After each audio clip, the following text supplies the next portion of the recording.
momentary lapse of reason on behalf of the French Ministry of Culture has led to former 60s pop combo Pink Floyd being booked to play 2 Midsummer Solstice concerts to 160,000 people here at Louis XIV's Palace of Versailles, near Paris.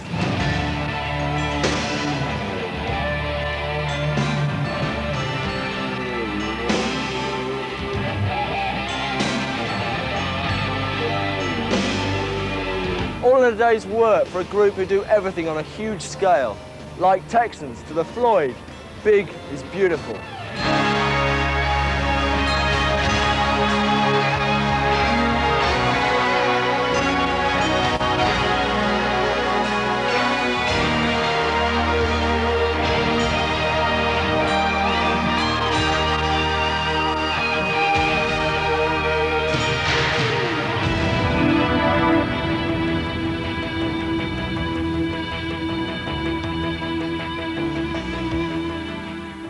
We had a look round and we thought, you know, whatever would be fabulous fun, whatever place was nice would create an interesting atmosphere, not within the general run-of-the-mill of ordinary shows that everyone has seen in places before. We thought, we'd just find anywhere happening, groovy. Dinosaur rock, punk rock, I don't care what you call it, it's fine with me. It's, we think of it as a multimedia event. There's no sensation to compare with this. Suspended animation, stage of bliss. Gotta keep my mind from the circling skies. Tongue-tied and twisted, just an earthbound misfit.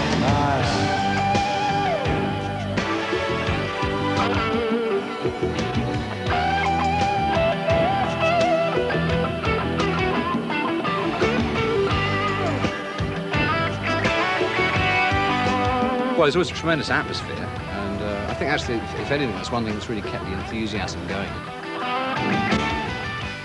I mean, if anything we decide to change that's major, I think something like 65 computers have to be changed, so you kind of have to keep things fairly regular. Yeah, the technology level is really quite frightening, really. It often feels I'm strumming a little D chord, and there's sort of 85 boffins fiddling with the computers in the background. Now things are so tight and close to the recorded versions. Does that bore you at all ever? No, I mean, I'd hate to sort of take exception to all these questions you asked me, but first of all, I'd say that certainly we were. There was a lot of improvisation in the mid-60s when we started, the late 60s. But the 70s was a much more calculated show. I think we peaked as far as that was concerned with the wall, which was entirely structured, and it was timed to the last degree to enable the structure of the wall to be built.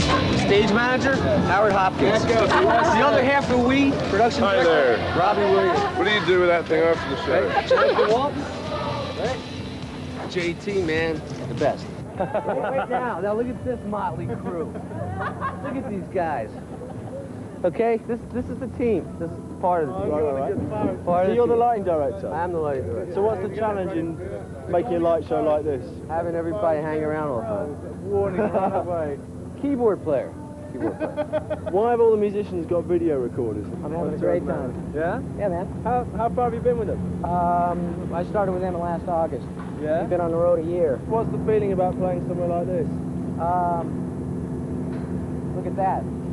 Well, I think, wouldn't the king have been, Louis XIV, been appalled at this sort of decadence? No. No? I think this is right up the valley. That's the beauty of this entire concert. Yeah. This is the most important part of the show. Smoke. Once you shoot it tonight, you'll see.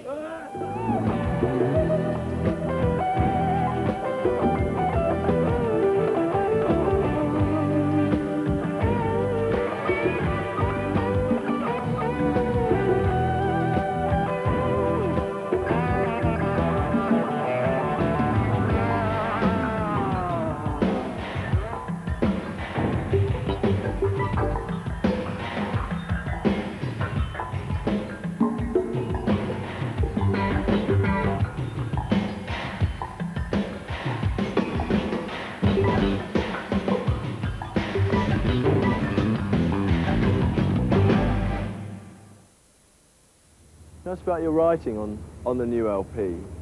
It seems that old undercurrent, Floyd undercurrent of madness, of interest in madness. I mean, it's not an obsession with madness particularly. I mean, I don't think there's anything particularly on the new album about madness, is there?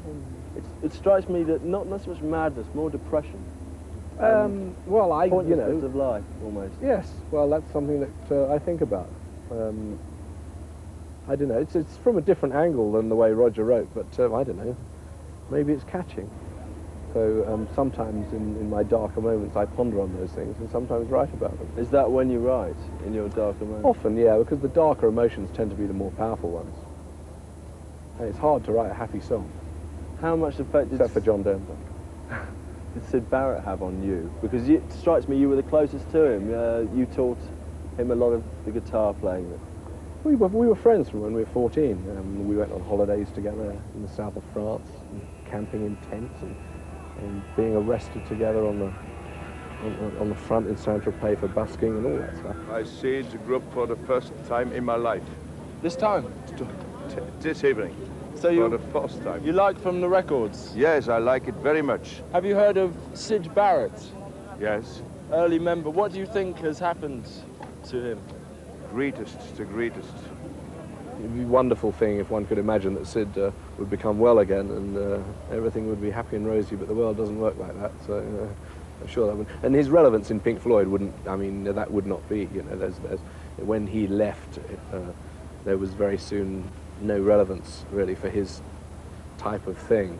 Because the guy was definitely a genius. Some of the stuff he wrote is absolutely brilliant, I think. Life's too short to piss around with all that stuff, you know. My view on it is very simple, you know. I have a right to carry on doing my career. I've spent 20 years doing it, and I'm not going to have anyone tell me that I can't do it, and it's as simple as that.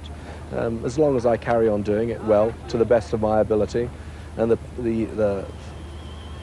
and people still are willing to pay to come and see and listen and buy the records and stuff, then no one is going to prevent me from doing that.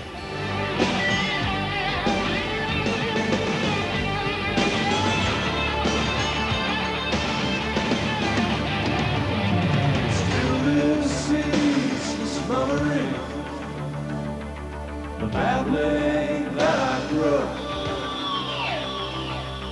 Seas of faces, eyes upraised, empty screen, vacant look. We tend to favour a sort of style of performing that uses these sort of devices, these sort of montages of sound, which I still like. I mean, I know we've used them for years, and it recurs. Hopefully there are new sounds that come in, but certainly it's an old idea. But I still find it a fascinating one. What do you get out of a show like tonight, which is a special event on the tour? What will you get out of it emotionally? Well, God, that's the million-dollar question, isn't it, really? What people get out of doing this for a living, I don't know. What do you get out of it? It's very good for the ego. It's good for the bank balance, and it's very sort of satisfying. I mean, it's a very immediate way of getting your creative rocks off, if you like. I mean, the old cliches are the only ones that really fit.